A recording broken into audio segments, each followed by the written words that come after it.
साथियों नमस्कार।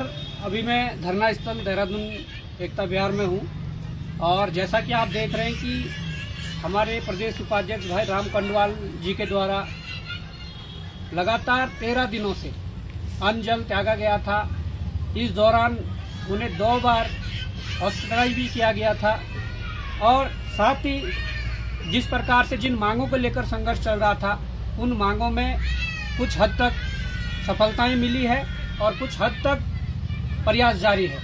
जिस प्रकार से हमारे अनशनकारी, चाहे वो राम भाई हो, सुमित भाई थे, हमारे सचिन भाई थे और इसके अलावा जेपी ध्यानी जी थे, इन लोगों ने बड़ा संघर्ष किया है।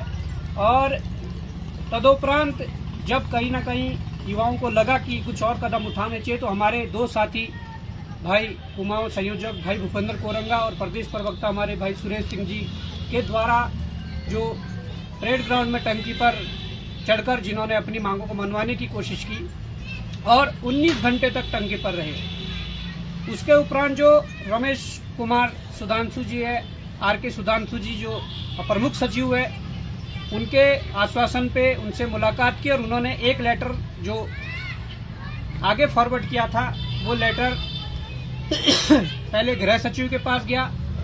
हम लगातार उसकी मॉनिटरिंग कर रहे हैं।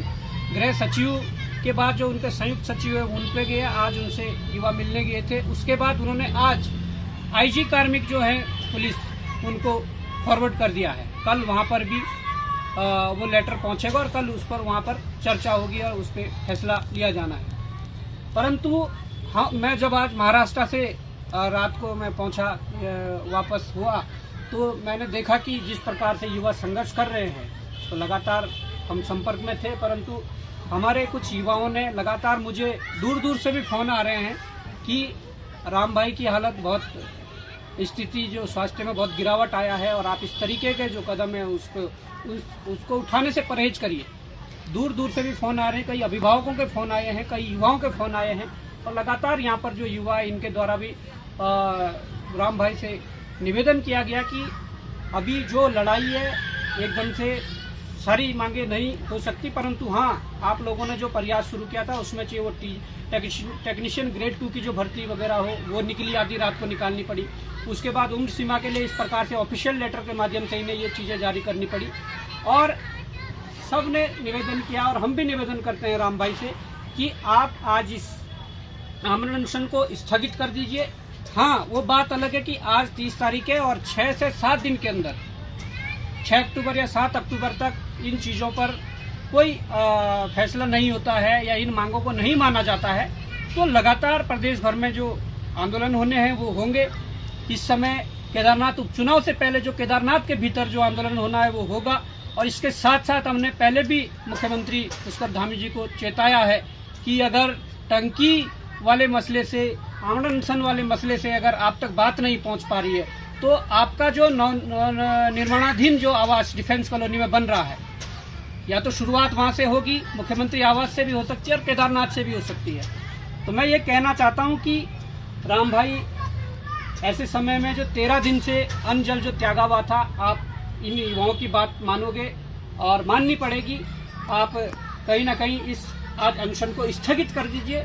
मैं ये नहीं कह रहा हूँ कि इसे समाप्त करिए, स्थगित आपको करना पड़ेगा और आपको हमारे कुछ साथी यहाँ पर जूस के माध्यम से आपका आमरण अनशन तोड़वाएंगे। पर सरकार को ये कहना चाहता हूँ कि ये गंभीर जो मांगे हैं, जो वास्तविक मांगे हैं, इन मांगों को लेकर ये युवा संघर्षरत है और इन युवाओं की बात को माना जाना चाहिए।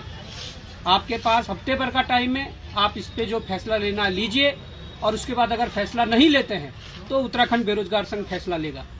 और इसी के साथ मैं चाहता हूं कि हमारे युवा साथी तो ये आमरण अनशन राम कंडवाल जी का 13 दिनों से बहुत बड़ा त्याग है, बहुत बड़ी तपस्या है और मैं समझता हूं कि युवाओं के लिए ये बहुत बड़ा संघर्ष है कि 13 दिन से जो अन्न जल जो त्यागा था। हम लोगों ने भी आंदोलन किए, हम लोगों ने भी आमरण अनशन किए, परंतु मेरा सबसे बड़ा जो आमरण अनशन था वो 7 दिन का था। परंतु राम भाई आज 13 दिन तक अगर टिके रहे तो मैं समझता हूं कि ये एक बड़ी क्रांति जरूर लाएगा और ये बड़ी एक जीत है।